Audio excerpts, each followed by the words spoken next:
ang Diyos ay naging mabuti. Amen po? Ako po'y naniniwala na hindi tayo bibigay ng Diyos kagaya ng mga nakaraang taon na pero matindi ang naging karanasan ng Diyos. Kaya, plenty your ears. Ako po, nandito po, huwag po na kayo magpintuhan. Hindi ba? Kaya ko lang yung mga bata na po sila nagpupuri sa pamagitan ng ingay. Ayan. Alam niyo mga bata ay pagpapalaya sa Diyos. Makulit na yan, pero paglaki niyan, kababay po yan at Kristiyano. Kayo ba naniniwala ron? Kaya huwag kayong magulumihan kung ang iyong mga anak na hindi pa talagang nabot yung age of accountability. Pagkakaan nyo na. Kasi kasama po yan sa fruit of the Holy Spirit. Perseverance. Kaya sabi ng Lord, cease not to pray. Huwag kang maghinawa ng manalangin. Kasi marami tayong mga hamon sa buhay. Kaya nung nakaraan po, always pray, always give thanks, and always rejoice. And abide in His Word and abide in Christ. Yun po yung ating pasimula bago mag-2025. And now is Victory 2025. Declaration of Faith is our title. Declaration. Pagpapahayag. Pag sinabing declaration, there is a strong determination. Kailangan meron kang yung narrative.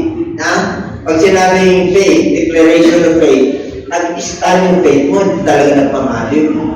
Kahit na meron tayong mga suliranin at may mga problema po, kailangan nananatili yung ating pananampalataya.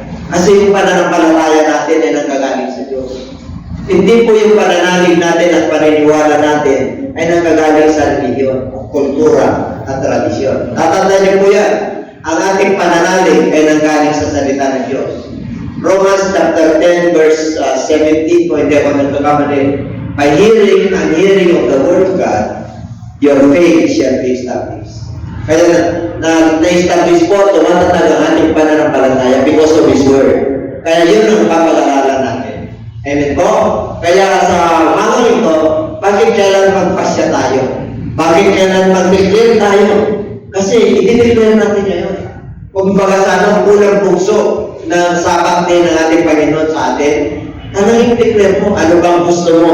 Ano bang nais mo? Ano bang desire mo? At para matutupad yan, ibibigay ng Lord yan kung ikaw ay matibay at matatag at kung kalooban ng Diyos. Sige po, nakahanda na ba kayo? Ang ngiti naman yan. Ngiti 2025. Kasi yung ngiti 2024, iba yun. Victory na eh. Tingnan ko nga yung mga ngiti nyo. Huwag nang napipilitan. Talagang, Lord, bakit po tayo dapat tumiti? Kita nyo naman yung binigay sa atin ng Lord, ano ba? Amen po. Talagang mapapapasok ka rito kaya kulto eh. Amen po. Gino mo, nakapasok sila kulto eh. Kaya ito, wala pang resource dyan. Talagang makikita ko. Pero pagpasok mo naman, ano ang unang bunga? Kayamanan niya. Lahat ng mga problema nyo at alalahanin nyo pag nakapasok kayo sa templo na Diyos. Yan ang mga titignan nyo. You must lift up the name of the Lord. Thank you, Lord, nakarating ko. Sa buong linggo, mayroong mga pagsubok, mga problema na dumating. Pero nung ako'y dumating sa templo mo, Panginoon, nakita ko ang iyong pangalan, I lift up your name. Lagi si David. Pag nandun sa templo, mga kapatid, hallelujah, wala siyang sawang pagpuri. Umaga, noon, hapon, in the evening.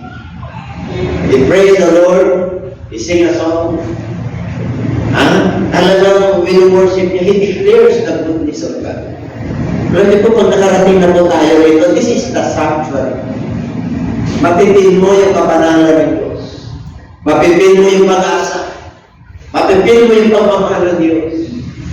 Hallelujah. At yun ang nag-inspire sa atin kung paano tayo nagpaparoon. Sa labas po, paglabas po natin, iba na. Pero pagdating natin dito, dapat tamtan mo yung presensya ng Lord. magkakaroon ka ng pag-asa, magkakaroon ka ng kaliwanagan, at yung mga hinahanap mo sa buhay, kailangan tumatatag yung mga mabubuting bagay na kalooban. Amen po. Kaya, we must declare our faith for 2025 with vigor, with the goodness of the Lord. Hallelujah. Yung nananatiling tatlo, with the love of God, with the faith of God, and with the hope for God. Okay? Palagpagan po natin ang ating Panginoon. Yung palagpagan natin ang pala. Yes! Glory to God! Hallelujah! Glory belongs to you, Lord! Magpasya kami, Panginoon, at samahan mo kami, Panginoon, sa pangangaral ng iyong salita. Hallelujah! The meaning of faith. Very familiar ang meaning ng faith. Di ba? Alam na po natin yan. Pag sinabing pananampalataya kay Mr. Webster, trust, religious belief, being loyal. Ibig sabihin, nandun ang tiwala, nandun ang pagka-religion. Pag sinabi mo faith, religion ka dyan. Amen po? At kailangan tayo po ay maging tapat. Meron naman tinatawag na faithful, adjective.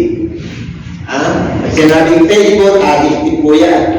At loyal at accurate. Dapat ang pananampalataya natin eksakto at tama. Pag sa Diyos kasi, kailangan hindi ka sumusobra, hindi ka kukulagin. Accurate, being loyal, yan ang faithful. Adjective po yan. At yung faithfulness is sincerity and loyalty. Faithfulness. Anong po ang yan? Sincerity. Kaya tingnan nyo ang faith, being loyal, being sincere, being accurate. Tama nyo? Yan ang Mr. Webster Dictionary. Pero pag punta na tayo sa Biblical, punta tayo sa Biblical perspective. What is the meaning of faith? Okay, basahin natin. Now, faith is the substance of things hoped for, the evidence of the things not seen. Ngayon, kailan daw ang pananampalataya? Ngayon, hindi kahapon. Hindi bukas. Ngayon, ang bukas ay pag-asa. Ang darating na panahon ay pag-asa. Tama? Ikaw ay nananalig dahil may inaasahan ka. Pero ang pananampalataya ay ngayon. Pag sinabi ngayon, pag nag-usap ang Lord sa iyo ngayon at nanalig ka, hindi nagmamalig yun kahit na nakaraan, kahit ngayon at hanggang sa iyo nakaraan. Maliwanag, ang pananampalataya mo noong 2024, asan na? Nandun pa rin ba? Nandun pa rin ba yung desire mo sa Lord? Nandun pa rin ba yung sakit mo? Na nung nangaral at nag-usap ang Lord sa iyo at tumagos sa puso mo, naramdaman mo yung presensya ng Lord. Gumaling na ba? May pagbabago ba ang karamdaman mo? Ibig sabihin, kung may pagbabago at yung mga hinahanap mo sa Lord at inihintay mo, baka yung pananampalataya mo wala na. Amen? Ang pananampalataya ay ngayon, kaya panibago. Nakuha nyo? Pag nag-usap ang Lord sa inyo, ikagrap mo yun, Panginoon, nag-usap ka. Wari, negosyo, nag-usap ang Lord sa iyo ngayong araw.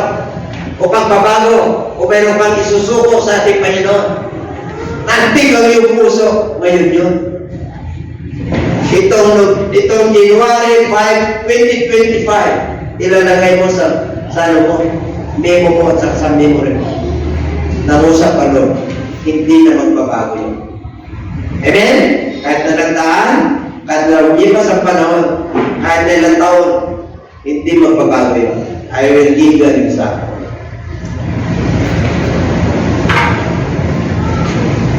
Ako po, personal, hindi ko rin tinatas ang sarili ko. Example lang, may karamdaman ako. Bata pa lang ako. Ang karamdaman nararamdaman ko po ay hindi may paliwanag na po. Okay? Sakitin po. Religiously, yung pinagalingan po natin, talagang, ginagampanan po natin. Pero yung pananampalataya ko nagagaling, hindi nagbago. Kahit na may nararamdaman ako, at kung saan ako, hanggang bata pa lang ako, mayroon na. Hanggang high school, hanggang college. Nakuha nyo, yung hindi nagbago, yung kagalingan na tinigay sa akin ng bata. Amen? Kung tatanungin nyo kung bakit hindi makuha na doktor, kasi po, meron akong dugo na lumalabas sa ilong ko na puno. At ang aking temperature sa katawan ay hindi nagbabago. Amen po? Ang temperature sa katawan is 30 to 40. Normal po yun. Amen, everybody say it. Napunta ko sa Matalukha, sa Albularyo, sa Nueva Ecija, sa Antipolo, sa Metro Manila, hanggang sa Bulacan, para hanapin ito. Kahit sa Kristan po ako sa madaling panahon. Kasi wala akong ibang choice yung pare doon, kundi doon sa tinitira ko. Kung hindi kami mayaman, kinuha lang po ako ng distant relative para makaraos ko. Hindi ko naman nakalain na doon ako matira. Ang Diyos po ang nagplano ng lahat ng ito. Amen? Kung bakit ako giving witnesses and testimony para sa inyo na buhay hanggang ngayon. Dahil pinagaling ako. Pinagaling ako ng aking karamdaman nung ako'y may pamilya. You see? Nakuha nyo? How many years? Hanggang ngayon, pinapagaling ako ng Lord. Amen? Oo. Kahit sabihin ng doktor, meron kinat ang ano mo, wala akong mararamdaman. Bakit po? Ang buhay na binigay sa akin ay nasa Diyos na ang galing. Ang kalakasan na nagbibigay sa akin, Diyos na ang nagagaling. Kaya ano naman ang gratitude ko sa Lord? All my life, Lord, I will serve you with gladness and with humility. And I will testify wherever I am your goodness and your grace for everybody and for everyone. And everybody say, kaya nandito po, alam niyo naman ang pinagalingan ng iglesia. Hindi po, kung saan tayo lumilipat. Pero malaki na po na 2025 is the time for declaration. The perfect time of the Lord. And everybody say amen. So talaga namang palakpakan muli natin ang ating Panginoon. Hallelujah! It's not yesterday. It's not tomorrow. It's now. Anong pananampalataya mo, kapatid, meron ka? Kahirapan, karamdaman, pangatunayan ng Diyos yan sa pamagitan ng kanyang salita. Kaya, what is the substance of the things of God? Ito yung mga kapanatagan, panatag na substance. At katunayan, there is an evidence. Alam niyo, pag panatag po kayo sa inyong pananampalataya, yung mga bagay na yung inasahan at yung mga katunayan na hindi pa nakikita, magre-resulta po yan. Gagaling ka, aasenso ka. Hallelujah, maayos ang pamilya mo, maayos ang pag-uugali mo, maayos ang pananampalataya mo, maging maayos ang relasyon mo sa Diyos. At habang ikaw ay sumusunod sa Diyos, inaayos po tayo. And everybody say amen. Ayaw niyo ba yun? Na inaayos tayo ng Diyos, yung ugali natin, yung ating evil thoughts noon. Hallelujah! Na kahit ang umagawa, yung kaibigan mo, yung luwan mo, sa iyo ng mabubuting bagay, hindi mo nakikita. Pero ngayon, kita mo na. You value the things that are valuable. Amen po? Pinavalue mo na. Pinangangalagaan mo na. Hallelujah po, makapagpapala ng Diyos. Bakit po? Maliwanag. Sinabi yung binasa natin, and it will shine upon you. And you shall declare a thing. Amen? Magpasya ka ngayon. Bakit? It will shine upon you. Magdiliwanag yung pagpangako ng Diyos. Amen? Everybody say amen. Palamahan natin ang Diyos. Sino mo, mga kapatid, yung mga desire mo sa buhay, wala pa ngayon. Pero yung pananampalataya mo, nangungusap ang Lord sa'yo. Alam ko, mayroon tayong gusto sa buhay. Amen po? Lahat tayo may design. Anong gusto mo pag estudyante ka matapos? Pero kapos ang iyong tuition fee. Kapos, nakaalala yung mga magulang, umihirap. Okay. Hey, now. May karamdaman ka, matagal na. Ikaw na hindi mo masasabi. Nakaalala ka, baka cancer yan. Okay, now. Okay. Amen? Relationship mo sa iyong mga sa buhay, hindi mo mahiyak yan, nahihiya ka. Now, face. Alam niyo ba, nang nasa kadiliman, ihayag sa liwanag. Walang lihim na hindi mabubunya.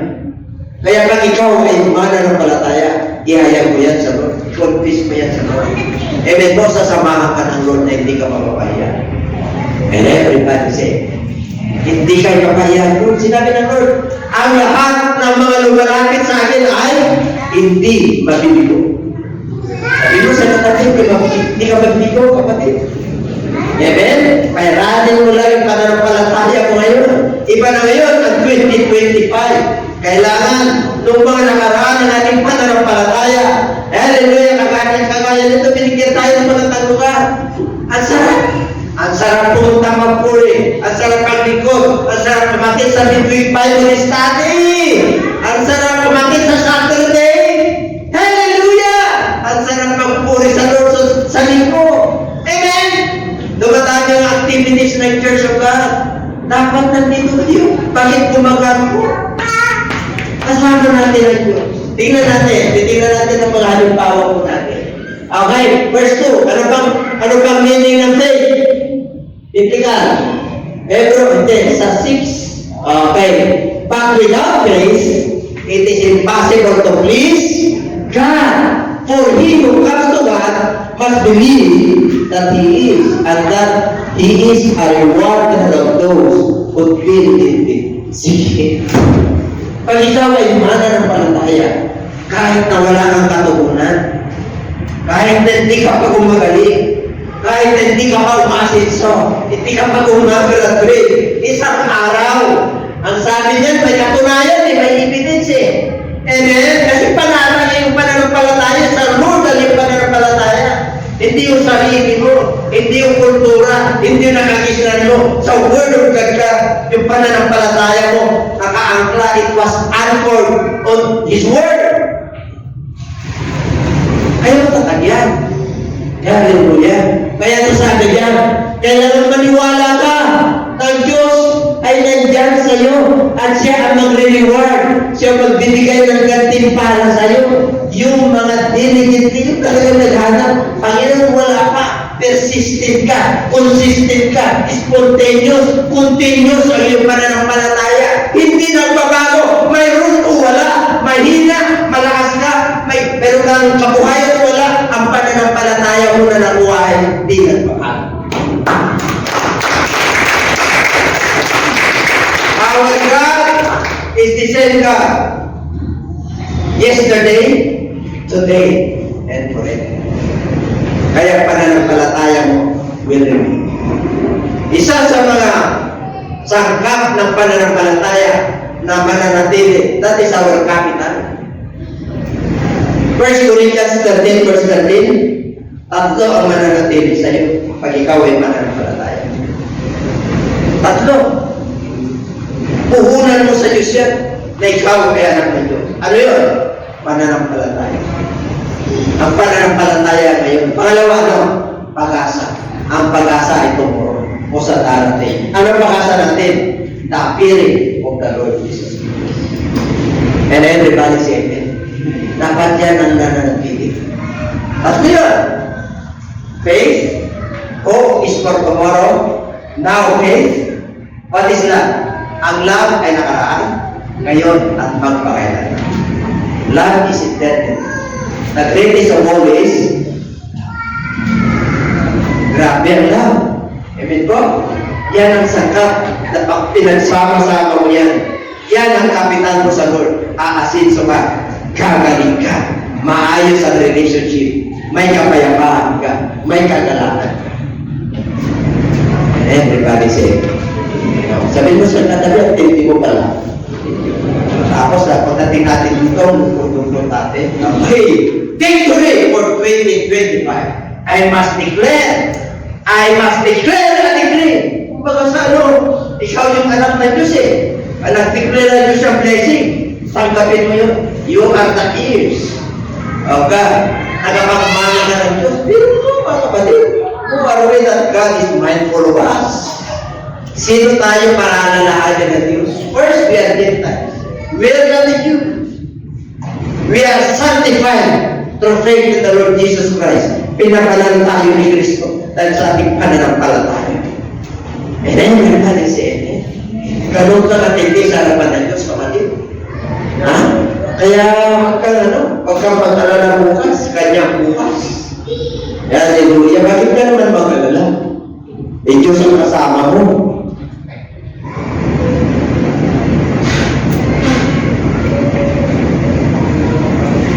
Pero mo, inireward ka ng Lord. Kahit na wala pa yung katugunan, Panginoon, tanaw na tamang-tama ko. Alam niyo pa malaki ang blessing, naamoy ko eh. Kagabi ito yung preaching ko, alam niyo, nakapulot ako ng thousands ng pera, lumang pera. Hindi ko naman inisip ang pera. Ano ibig sabihin? Ang pera pala basura. Sa basura ko nakuha eh. Ay ibig sabihin, yung kayamanan na tunay ay sa Lord. Yun ang kayamanan palagi. Yung kayamanan panlupa, iwanan natin yan. Nakukonsum yan. Amen po? Lumulunga yan. Nagtidenominate yan. Ibig sabihin, nag-monetize yung demonetize. Bumabalik yung value. Nawawala. Amen po? Pero yung ating tunay na yaman, eternity. Kaya sabi ng book of Matthew chapter 6, lay up your treasures to heaven. Amen? Talagang mag-imbak ka ng kayaman ng panlangit. Bakit? Walang magnanakaw nun eh. Walang nakakaagaw na binigay sa iyo yung pananampalataya. Walang makakakuha yan. Your relationship and your connection between you and your God, siya lang at siya nakakaagaw. Everybody say amen. Ang ganda ng gano'n, no? Yung talagang pag tinawag mo siya 24/7 at live, nandito ako na. Ano pa problema mo? Bibigyan kita ng pag-asa. Anong problema mo? Pananampalataya mo, nagdududa ka, bibigyan kita ng pananampalataya para hindi ka magduda. Amen? Yung pag-ibig mo ba dahil sa mga nangyayari, umano na, nagsusubside na ba? Nagagalit ka na ba sa mahal mo sa buhay? Natataranta ka na, na-stress ka? Nandito ako. Unconditional ang pagmamahal ko siya.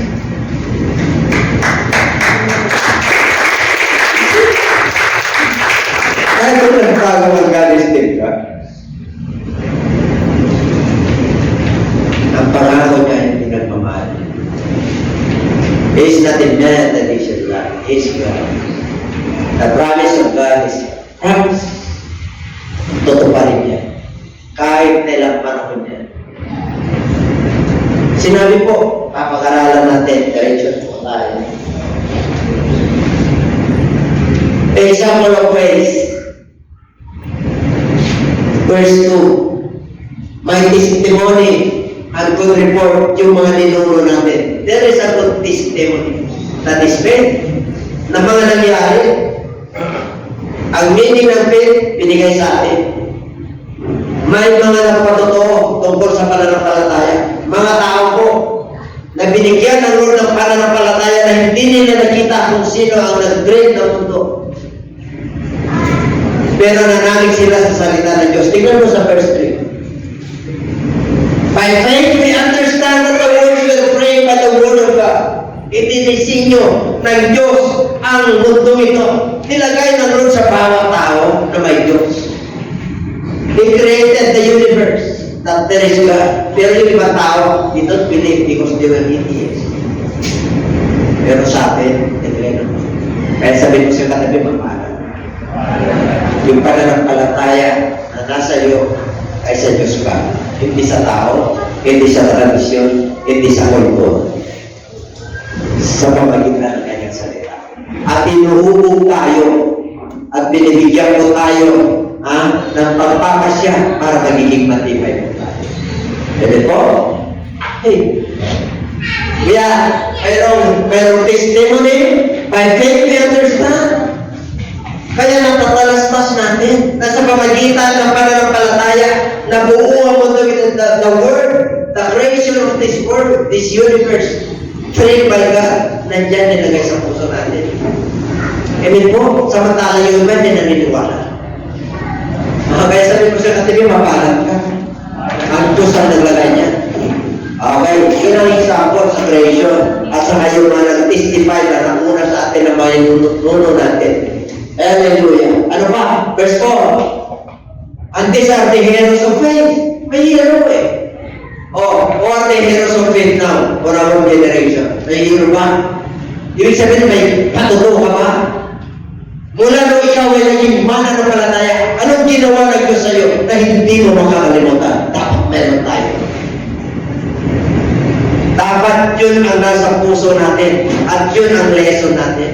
Meron tayong pinag-uukutan. Kagaya nila Abel. Sino ba si Abel at saka si Cain? Magkapatid.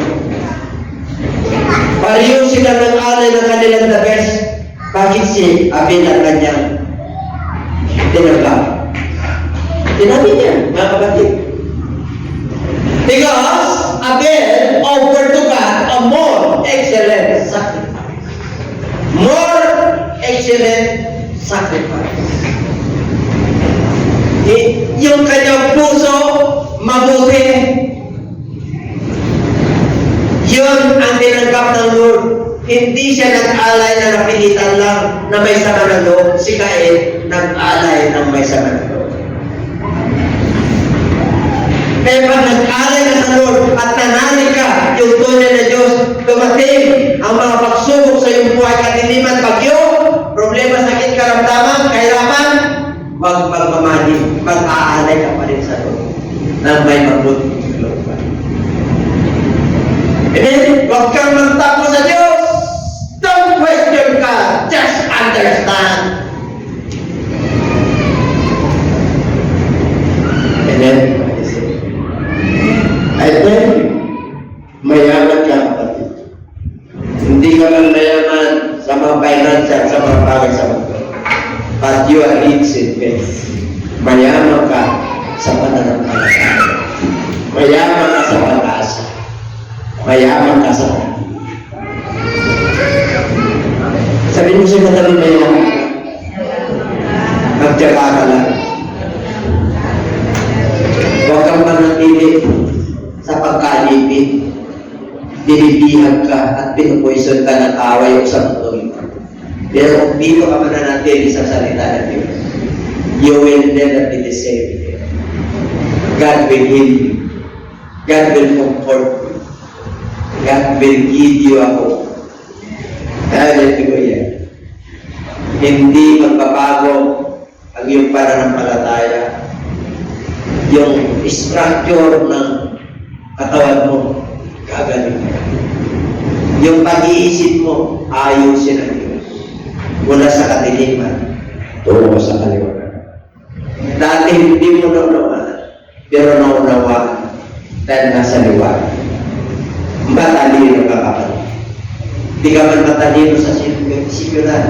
Pero pagdating sa salita ng Diyos, pagdating sa common sense at diskarte sa buhay, with fair and square, and God is with you, God will bless you. Whatever you do, because God promises us, if you delight in His word, whatsoever your hand, it shall prosper. Whatsoever your hand do, you shall prosper. Kasi anak ka ng Diyos, hindi ka mabibigo. Amen? Okay, palapakan natin ang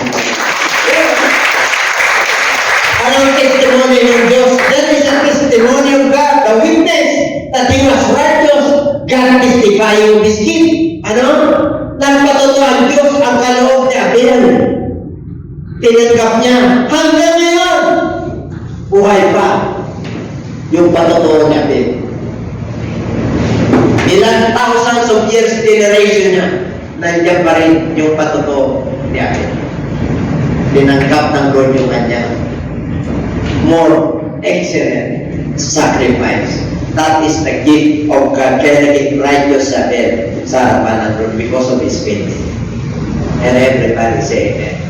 Number 2, sino yung mga heroes example? Si Enoch! Kilala niyo si Enoch? Si Abigail. Number 2, by faith he was taken away so that he did not see death and was not found because God had taken him. For before he was taken, he had his testimony that he pleased God. Sa panahon ngayon, are you Enoch? Did you please God kahit na may karamdaman ka? Nilulugod mo ba ang Lord kahit na hirap ka na? Nagbibigay ka pa rin ba? Kahit na kulang, tapos ka, tapat ka pa rin ba? Nagbibigay yung para sa portion niya? Did you not know that God has a portion in sa buhay natin? Meron siya parte sa buhay natin? Whether financial, whether physical, spiritual, bahagi ng Diyos ang buhay natin. Amen po? Amen yung substance, amen yung families, amen yung anak nyo. Turuan nyo sila. Train up the way he should go. And when he is on, he shall not depart from him. Amen po? Ang kayamanan ng paglupa, bigay mo yung portion niya, bayaran niya, yayaman ka. Sabi niya, lay up your treasures. Because if you lay your treasures on earth, marami kang kaibigan. Pero pag wala ka lang, titignan mo yung tunay na kaibigan. Pero sa Lord, meron, wala. Marami kang kaibigan. Kasi Christian, nagniningning ka, nagbiliwan. Amen po? Kahit na driver ka na, kahit na normal, kahit na anong uri ng ang gumagawa ka dahil at Diyos ay nakatingin sa'yo. Magiging tapat kayo. Ako po, ang unang trabaho sa Maynila, yan ito. Ito ako na ASN, working student ko ako. Yan ito. Hindi ko kinahiya. Bakit po? Marangal na trabaho. Naging buhay po ako for 2 years. Kaya na ito ako sa pag-aaral for 2 years. Pero ang Diyos ay Diyos. Yung pananampalataya ko sa Diyos na gagaling, kung maling ako, pinaya pa family, anay pa children. Total yun. Normal na po yung aking 35 na temperature. Maraming pinagaling sa akin ng Lord. Kaya, pinapatuto ko, hindi ko nililip up yung ano ko, personal na patuto ko. Dahil marami rin patuto sa Bible. Sabi nyo, ang Diyos ay Diyos. Makapangyarihan siya at hindi siya nagmamali. Mayroon naman Diyos natin. Kahit na mahirap, bahay kubo ka, pero nakahanan nyo yung bahay, nananalangin kayo, nagdideposyo kayo, magkaanan yung buhay. Bakit po kasama nyo ang Diyos? Kagaya ni Enoch. Please God. Anong ginawa ng Lord? Na-transfer si Enoch. Yung transfer, ang ibig po sabihin niya, yung kanyang katawan na nabubulong, hindi na nabubulong. Second translation, ay nirapture po siya, hindi nakita ang kanyang pagkat. Yan si Enoch. Pag nasa Lord ka, patapat ka, meron kang kalalagyan na mabuting kalagayan. Hindi masamang kalagayan. Kasi Diyos ang iyong pinagpupulong. Yan, Abel, Enoch, 4 na karakter yan. Susunod, parang marami pang karakter yan na Bible. Si Noah. Noong panahon ni Noah, masama ang lahat ng tao. Ang kanilang iniisip ay napakasama. Pero there is a favor of Noah. Si Noah matapat pa rin. Gumagawa pa rin ng mabubuti sa kapwa niya. Kaya, pinaggawa siya ng arka para sa kanyang pamilya. Para sa kanyang pamilya lang yun. Ang capacity ng arka ay thousands. Hanggang 4 po yun. Nangaral si Noah ng 120 years para pumasok ang mga tao sa Noah. Ganun kasama ang tao. Ang naligtas yung kanyang pamilya, 8 lang po sila. Ang naligtas yung mga hayop, pero ang tao, dahil sa tigas ng ulo. Kita niyo, sa panahon po natin, ang pagpabalik ng Lord ay kagaya ng panahon ni Noah. Kaya makalam na tayo. Nandun ka na sa arka. Kapatid, huwag ka na lalabas sa arka. Huwag ka na lalabas sa mga katwiran ng Diyos sa pananampalataya sa atin. Nandito na tayo sa last of the last days. COVID-19, may virus na nag-aaral. See? Kung wala ka sa Lord yan, mag-alala. Kung titignan mo ang Bible, yung daratan ng Lord, awawa yung mga nagpapasuso. Baka mamaya mapiktuhan, pati yung mga press nila, yung mga gatas ng mga bata. Pero katindi, ang Christianism na darating. Kaya tayo mag-impact na tayo ng kayamanan. Kayamanan panlagi, kung darating man yun, tatawag tayo sa Kanya. Panginoon, proteksyonan mo yung pamilya ko. Proteksyonan mo yung katawan ko. Templo ito, Panginoon. 40 days and 40 nights yun. Wala man niligtas talaga. Tatlong araw na ng bahay. Nabangga na yung barko yung malapoy. Wala na tayo blood control. Tatlong araw. Yung 40 days. Tawa niya! Pahal na yan eh. Pero ngayon, ang pagkabalik ng Lord, hindi na ba? Hindi na ba? Ang pagbabalik ng Lord, apoy. Tingnan nyo, ang sample ni Lord, yung mga yung mga mayayagang bansa, yung mga forest nila na hindi nagagalaw. May wild forest, yung pahipo, sa sobrang init. Walang nasusunog doon, walang tao. Dahil sa sobrang init, nasusunog doon. Warm up yun, pinapakita ng Lord. Ano ba? Yung mga missiles, yung mga testing, nakakaroon ng ozone layer. Nasisira ang kalangitan dahil sa mga warheads. Kaya nakakaroon ng butas. Di ba init? Change of climate. Kaya dito, nung panahon ni Noah sila lang naligtas. Sa panahon natin, dapat nandun na tayo. Pinili tayo ng Lord. Kaya sabi mo sa'yo kami, pinili ka ng Lord. Wala na pagtutuga yan, Tatagdagan natin ito, Pag pinili tayo ng Lord, papayag ba kayo yung mga lakwats nyo? Papapama. Enjoy natin dito, pero yung mga lakwats nyo, pinagpipistan ng demonyo. Papayag kayo? Kung papayag? Sinabi naman compare ko kami. If the gospel is in you, compare dito kami. Pilitin niyo sila.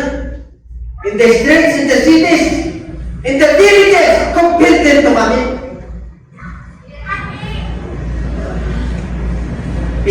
Ano sinabi ng Lord sa book of Ezekiel? Ginawa kita ang bantay. Sino ang bantay? Ikaw. Ginawa kita ang anak. Ginawa kita. Nasa iyo yung susi. Para pagpalain ng lovers mo, kaibigan mo, mga kabas mo, kakaubusiness. Ikaw ang gagamitin na magliwanag. Kaya sabi na, you are the light of this world. Sabi niya, and your shine, and let your shine in your ways. If you declare, decree. Kasi anak ka na. Ano ba? Last one. Finally, Abraham obeyed when he was called to go out to the place which he would receive as an inheritance. And he went up not knowing where he was going. Hanggang verse 10 po yan, may example. Yan ang pananampalataya. Yan ang nais ng Lord. Sino si Abraham? Doon tayo nagmula. Is the father of faith. Yung pananampalataya natin na nakuha sa salita ng Lord, yun yung pananampalataya ni Abraham. Mayaman si Abraham. Pero hindi siya mayaman sana. Kaya sa isang anak niya, kukunin pa ng Lord. Abraham, panahon na, lumaki na si Isaac, Dalhin mo sa mundo. Ialay mo sa akin. Pag sinabing ialay sa Diyos, papatayin mo. Alam niyo, ang pananampalataya ni Abraham, diba? Nung tinawag ako ng Diyos, wala akong angkan, wala akong vlog, wala kami mawatawag, wala kami mo. Basta, pupunta ako sa gusto ng Diyos. Sinabi ng Lord na, ang dami mo, Abraham, sintabi ng bituin sa langit, sintabi ng buhangin sa lupa. Nananatiling matapang si Abraham. Kahit na 100 years na, 90 years na, wala pa siya anak. Nagkaroon siya ng anak kay Abraham. Pero hindi yun ang promise. Si Ismael. Ang Muslim po yung mga Arab. Ang promise ay nasa Israel kay Sarah. And then everybody say, kaya sinabi ng Panginoon to, so bless, will bless you. Kasama tayo mga anak ka ni Abraham. We are justified by faith. Nasa New Testament na po tayo. Dating curse ang punta natin kadiliman. Pero kinuha tayo ng Lord. Inugpong tayo sa katwiran ng Diyos tayo sa pananampalataya natin kay Diyos. Kaya sabi mo sa katabi, mapalat ka. Alam ba natin? Grabe ang ginawa nito sa akin. Hallelujah. Okay. Sunod na. Oh!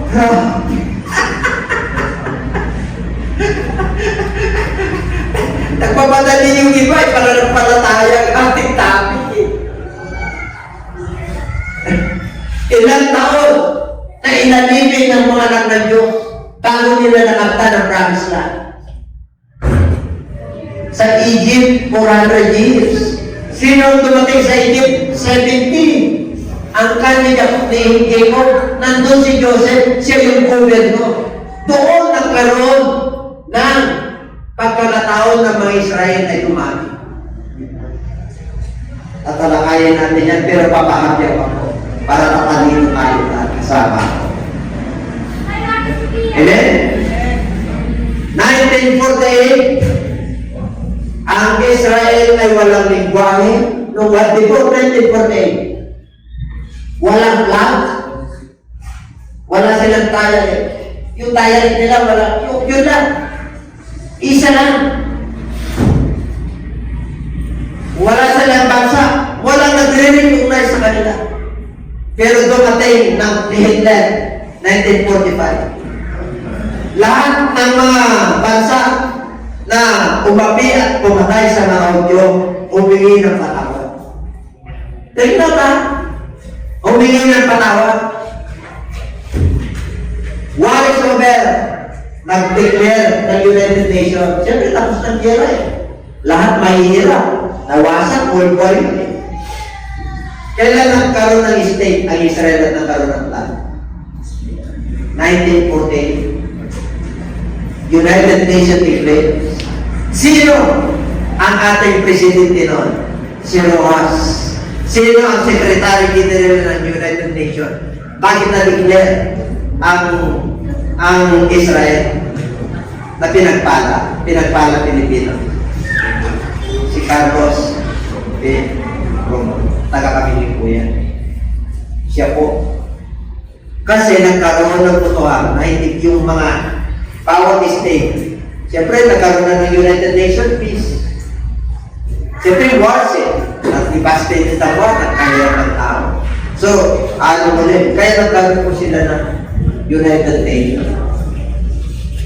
Eh, tayo po ang bono. Ang nasa United Nations Resolution, yung Secretary General bumoto for Israel. And now, 1940, Israel declared, meron na sila flag, meron na sila bansa. Ang liit ng bansang Israel. And he gathered his people, Book of Jeremiah. 1948, nagkaroon ako sila. Hanggang ngayon, ginigera sila. Akala mo, bakit sila ginigera? Kasi lumalaki yung sahod. Yung inalisan ng mga Palestino, ano yun? Kasi pangako ng Diyos sa kanila. Yung mga inalisan ng mga Syrian, kanila na yun. Basta umalis po sila, kanila na yun. Kasi kanila talaga. Everybody say it. Kaya pag pumunta ka sa Israel, wala kang visa. Pilipino, tinagpala sa bansa ng Israel. Tingnan niyo yung mga domestic helper natin ng Turkey. Ang lalaki ng kanilang mga bata. Bakit po? Kinandog po natin sila ng panahon. Ang gera. 1,200 lang po ang nakarating. 10,000 po namatay. Nakarating. Yung iba po namatay sa taga, sa barko. Kasi inabot po sila. At yung 1,200 na yun, nag-aaral po sila ng tulong tawag po sa Pilipinas. And everybody say, kaya kung pumunta po kami doon, doon lang doon, alam pa nila, pagka ikaw ay Pilipino, yun lang. Alam nila yung derog-derog sila. Derog sila. Bakit di ko alam eh? Sila nagtila, lola na. Lola na. Kaya tignan nyo, gusto nila mga Pilipino. Ang mga Pilipino, high speed na domestic sa bansa ng Israel. And everybody say amen. Eh sabi niyo, pinagpala tayo. Kaya yung pagpapala ng Diyos, ay kita nyo, para makalit yung mga Pilipino, world champion si Pacquiao. Amen po, lalaki na mga kalaban niya. Kaya yung mga Pilipino, mga singer, mga ano, di ba? Bakit? Pinagpala natin sila, di ba magpalain din tayo, pangakapayabran niya. Kaya conclusion na tayo, ito na tayo. Okay? Number 1.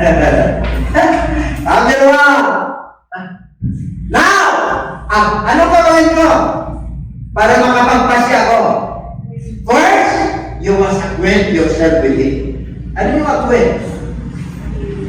Makipag-liig ka kay Lord, makipag-fellowship ka. And be at peace. Kapayapaan ka. Bakit? The source of peace, the Prince of Peace, nasa atin eh. Panalo ka na ron, number 1. Anak ka ng Diyos, ha? Sabi mo siya patabi, magpatuloy tayo. Thereby, good will come to you. Sino ba naman ang ayaw? Amen? Susunod! Yun ang kami natin, ha? Yung mga kakulangan natin, i-comment mo na. Verse 22. Tanggapin mo. Ano yung tatanggapin mo? Okay. Please, instruction from His mouth. Tanggapin mo yung Lord ng Lord. Tanggapin mo yung saway ng Lord. Kung ano man yun. Amen? Pinapakalahan ka. Kasi Lord ka ni Lord eh. And we have His words in your heart. Ganun pa kayong Word of God? 2025 na? Amen? I start reading. Reading His Word. Research. Review. Remember. And reflect. 5 hours. Ay, pag nanin nyo yan, makakalit activity mo. Tapos, nasa heart mo yan. Tapos, ina-apply mo. Tapos, itinideclare mo. Ay, activity mo para ka si Solomon. Hindi si Solomon naman ang asawa. Si Solomon yung wisdom. Greater Solomon is here. Sabi ni Jesus Christ. Greater time kay Solomon. Pagdating sa wisdom. Bakit? The mind of Christ is in us. Number 1, acquaint. Number 2, receive. Number 3. Kaya mga 2024, 2022, yung kakulangan natin, may mga ginagawa natin, may mga hindi tayo nasusuko. Ano sabi niya? Return to the Almighty. Pag nagbalik ka, nagsisi ka, God will build you up. Ano yung build you up? May status ka. Ano yun? And you will remove the iniquity far from your tents. Lahat ng kasamaan, mawawala. Amen? Basta acquaint, receive, di ba? Accept. Tingnan niyo mga kapatid. Babalik ka, Panginoon. Hallelujah! Ang tagal na nagpapapansin ako sa iyo sa ginagawa. Hindi ba ako pinapansin? Yung mag-declare, 2025 is victory! Papansinin natin ang Panginoon! Return to Him, and He will return to you. Remove! Yan! Panginoon, tanggalin mo na yung kahinaan mo, kalakasan mo na. Hallelujah! Yung kahirapan mo, kayamanan mo na. Mayaman ka, tingnan mo mga kapatid. Number 4. Then you will lay your gold in the dust. Tayo ba'y naniniwala na lahat tayo mayaman? Your talent, yung pera mo, yung bank mo, pero sa dust pinatay yan. Ano yung sabihin? Bago wala yan. Ito yung tunay na kayamanan. At the gold of here, among the stones of the brooks. Ano yun? 25. Yes! Ito na kayamanan ko. Sino? Yes, the Almighty will be your God. Hinahanap natin kayamanan yung negosyo natin. Ha? Yung kakayanin natin. Yung pamilya natin. Yes, sekundary na lang po yan. Ang tunay na kayamanan is makapangyarihan Diyos and your precious silver. Siya yung bilang na precious. Ano yung precious? Mahalaga. Grabe. Yung maginto pala natin, dust. Kaya pala yung panaginip ko gabi. Yung 1,000, hindi yung 1,000 na bago eh. Yung 1,000 na dati, na collect ko. Na talaga nasa basura na. Ito pala din. Natulog ko pala. Yes. Sabi na, pero mo, sino na yes, tapos ikaw mabugo. Ay, grabe ka, hindi mo na yun. Ay, Lord, hindi pa pwede. Hindi pa pwede. Ay, mga kapatid, hindi mo pa naghintahin. Alam mo kung nagpapansin na Lord sa'yo, ako grabe. Lalo na pag pinago ka. Ha? Yung pag namalo ako, titiklod dito. Kaya napihina ako. Oo, ang nakaraan eh. Kung ano yung ano ko, biglang may kumuhin dito na, no? Sasabi ng kaway, yan na naman. Masunog na naman yung mukha ko, kagaya yung sinabi ng mukha. Grabe. Anong ginawa ko? Kita ko yung ka, talagang pag ginanapot, tumatapos yung sa itang ulo. Ako, Lord, Diyos kita eh. Kita, kilala kita. Ginanong ko lang. Pinutundin ko lang itong beses.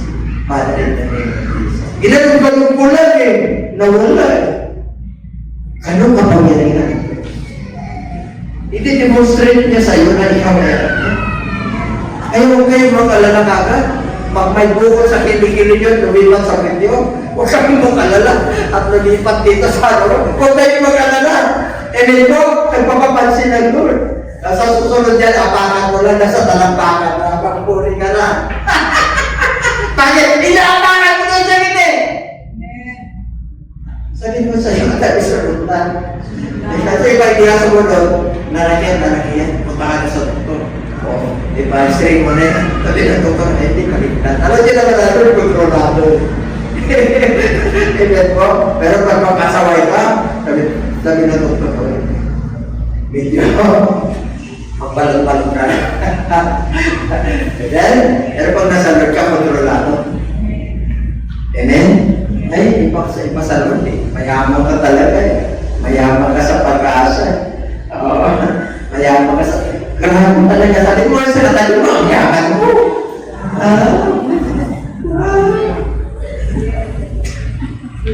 Kapag nag-ano na tayo eh, buwan na tayo sa presensya ng Lord.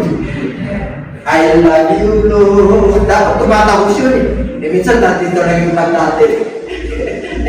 Paano ko naman na 2025? Pag sinabi, I love you, Lord. Hindi na nandito na. Damang-dama ko na talaga. Amen? At talagang yung akap ng Lord. Iniwan ka ng boyfriend mo. Iniwan ka ng gusto mo. Pero nandito ako. Ipaparamdam sa'yo. Ipapakita sa'yo na may praise ka rin. Sarap nung gano'n. Amen po. Pero mo, mahalagang bilang siya yung kayamanan mo. Isang ka ba? Ito na. Wala ko na tayo natapos. Pupusin mo eh. For then, you will have your delight in the Almighty. Tuwang-tuwa ka.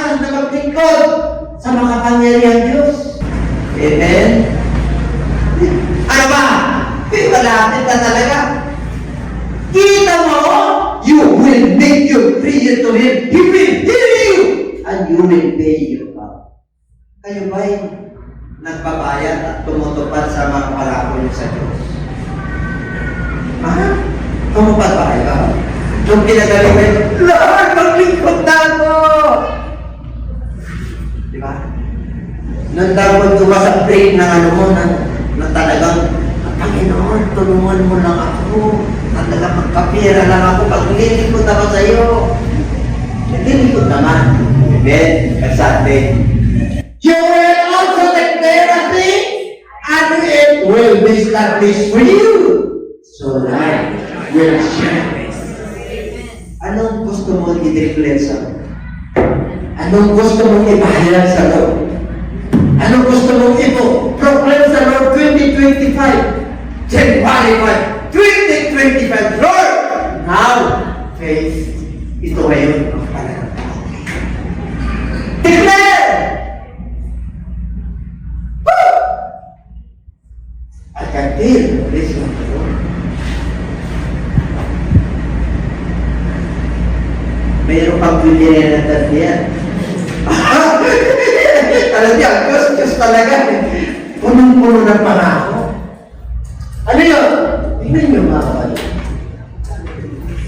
When they cast down, sila ay pinalibra ka, dinipersikit ka, tinatawag ka, you say, exalted ka, will come, then he will say, the humble, pag tinatawag ka pala, panahon mo para mag-humble down, para tanggapin mo, para receive mo, para manumpalik ka na kanya, and He will light your shine.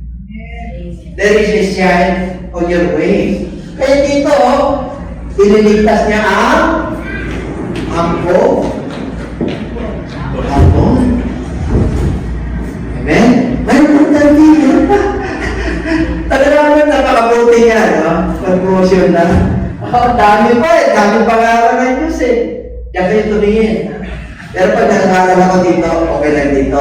Pero pag nagpasa tayo, huwag na papapasa nito kasi nakaganyan kayo. Balik ko na tag-exercise yan. Thirty, sister Annalyn. Pasa. Parang nasa tayo. Pasa.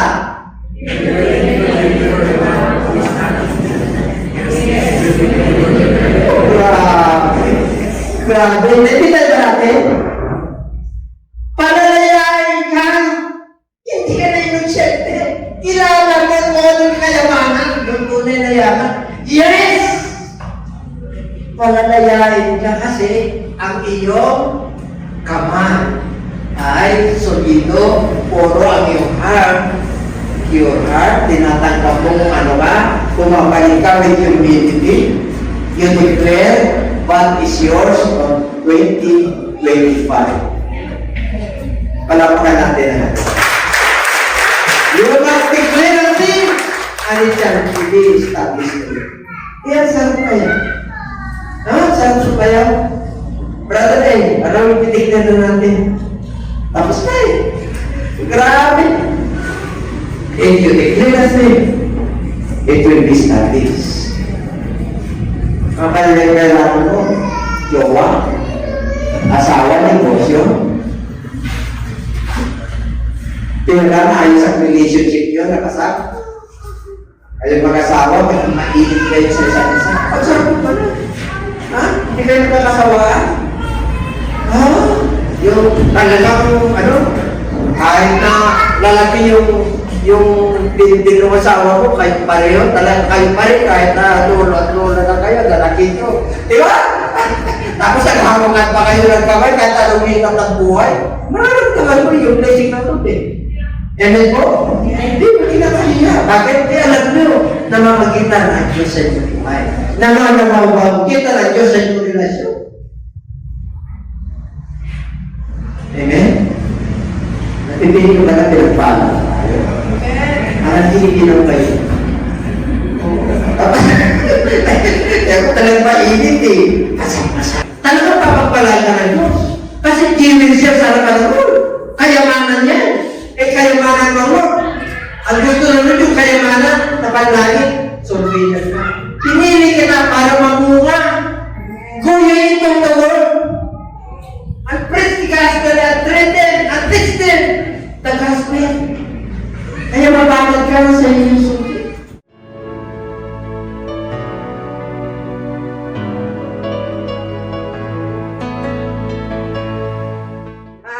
Hello po sa lahat po. Happy New Year po sa atin at lalo-lalo na po sa ating mga viewers dito po sa JCLGAA. Maligayang bagong taon po sa inyo. Naway patuloy po tayong pagpalain ng ating Panginoon. Salamat po sa Diyos at patuloy po niya tayong binibigyan ng buhay, kalakasan upang tayo patuloy na magpuri at magpasalamat sa ating Diyos na buhay. At sa araw pong ito, mga kapatid, sa lahat po ng mga sumusubaybay dito po sa ating programa, malaya niyo pong tanggapin ang ating Panginoon bilang tagapagligtas. Kagaya po ng sinabi ko sa inyo na hindi po natin hawak ang ating buhay. Kaya siguraduhin po natin na tayo po ay naligtas sa pamamagitan po ng pagtanggap ng gospel ng ating Panginoon. At sa lahat po ng nais na makasiguro na sila po ay maliligtas, wala po kayo ibang gagawin kundi manalig po kayo sa gospel ng ating Panginoon. Subukan nyo po at gawin po natin na ito ay maging totoo sa ating buhay. Kaya sa lahat po, nayayahan po namin kayo na sumunod po kayo sa maikling panalangin ng pagtanggap sa ating Panginoon upang tayo po ay makalapit ng malaya sa ating Diyos na buhay. Lahat po ay nanyayahan po na sumunod sa maikling panalangin ng pagtanggap. Ipigil po natin ang ating mga mata, itaas po natin ang ating dalawang kamay, at sumunod po kayo sa maikling panalangin. Ama banal na makapangyarihan sa lahat, aming Diyos na buhay, salamat po sa oras na ito. Kilala mo po ako. Lumalapit po ako sa iyong banal na trono. Nagpapakumbaba sa aking sarili. Napatawarin mo po ako sa lahat ng aking mga pagkakasala na nagawa sa iyong harapan at sa aking kapwa. Patawarin mo po ako, linisin mo po ako, at gawin mo po akong karapat-dapat na maging anak mo. Linisin mo, Diyos, ang aking kaluluwa. At sa oras na ito, tinatanggap kita bilang Panginoon at sariling tagapagligtas sa aking buhay. Tinatanggap kita bilang kaisa-isang Diyos. Pagarian mo po ako, linisin mo po ako, at patawarin mo po ako sa mga sandaling ito.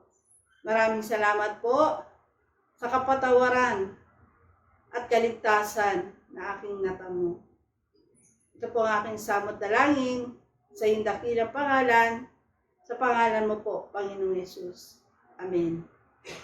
Ang tinanggap po natin ay ang ating Panginoon.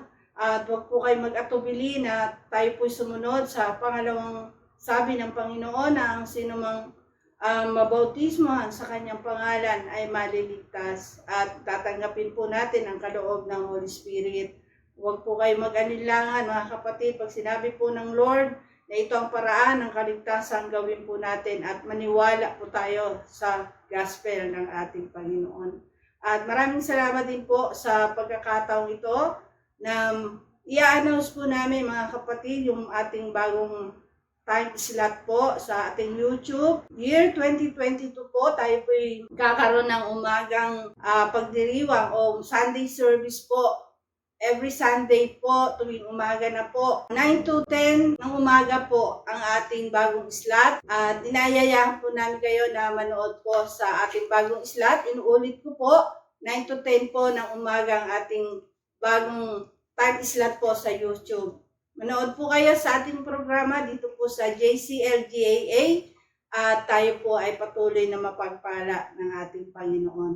Maraming salamat din po sa lahat po ng ating mga kapatiran at sa lahat po ng ating mga viewers na walang sawang sumusuporta sa gawain ng Panginoon. Pagpalain po kayo ng ating Panginoon. Salamat po at tayo po ay sama-samang manalangin sa Panginoon na ang taon na ito, year 2022, iba yung pag-asa, iba yung kasipagan, iba yung pagbangon mga kapatid, at iba yung kalakasan at buhay ang ibibigay sa atin ng Panginoon. At tayo po'y patuloy na magtiwala sa ating Diyos sapagkat God is good all the time. Salamat po ng marami. God bless us all.